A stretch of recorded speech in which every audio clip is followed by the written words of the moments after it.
गर्मियों की दोपहर थी। सूरज आग उगल रहा था। हवा जैसे कहीं गायब ही हो गई थी। सारे जानवर अपनी अपनी बिलों और छांव में दुबके बैठे थे, लेकिन एक कौवा था, नाम कालू। कालू उड़ता उड़ता बहुत दूर आ गया था। उसका गला बिल्कुल सूख गया था। उसने आसमान की ओर देखा और बोला, हे प्रभु, जरा रहम करो, 2 बूंद पानी ही गिरा दो। पर बादल तो कहीं दूर पहाड़ियों पर मस्ती में थे। अब कालू के पंख भी थक गए थे और जमीन पर बैठना पड़ा। उसने इधर उधर देखा, कुछ नहीं। फिर दूर एक पुराना घड़ा दिखा, आधा मिट्टी में धंसा हुआ, ऊपर से सूखा सूखा। शायद इसमें कुछ पानी हो, ये सोचकर वो लपका। झांक कर देखा, हाँ, पानी तो था, पर बहुत नीचे। उसकी चोंच वहां तक पहुंच ही नहीं सकती थी। अब अगर आज का कोई और कौवा होता तो क्या करता? कहता, अरे छोड़ो, भागते हैं, कहीं और ढूंढते हैं। पर कालू ऐसा नहीं था। वह सोचता था, समस्या आई है तो हल भी होगा। तभी उसे ध्यान आया, उसके दादाजी ने एक बार किस्सा सुनाया था कि घड़े में पानी नीचे हो तो पत्थर डालो, पानी ऊपर आ जाएगा।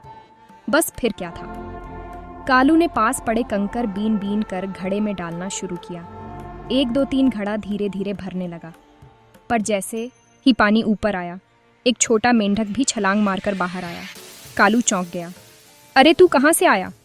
मेंढक हाँफता हुआ बोला, भाई तू फरिश्ता है, मैं कल गलती से इस घड़े में गिर गया था। घड़ा गहरा था और निकल नहीं पा रहा था। अगर तू ना आता तो शायद अब तक। कालू मुस्कुराया, मैं तो बस अपनी प्यास बुझाने आया था।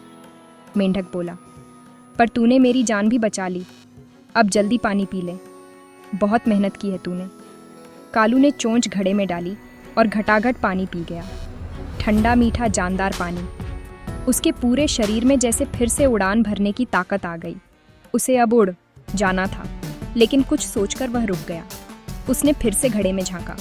अब पानी तो ऊपर है, पर क्या पता अगले आने वाला जानवर कब आए।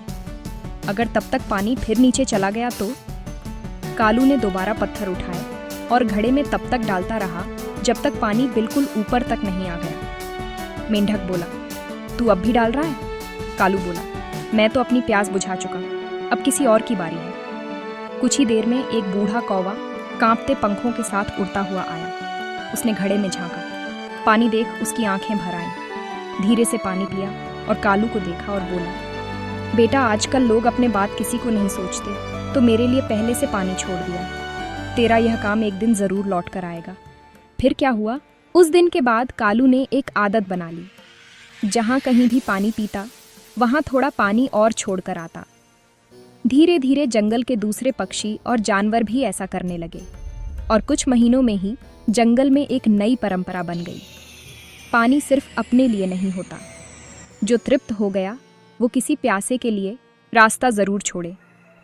इस कहानी से हमें यह सीख मिली कि जिंदगी सिर्फ अपनी प्यास बुझाने का नाम नहीं, दूसरों की प्यास बुझाना ही असली इंसानियत है। और कभी ना भूलो, एक पत्थर से अगर पानी ऊपर आ सकता है तो एक सोच से दुनिया बदल सकती है।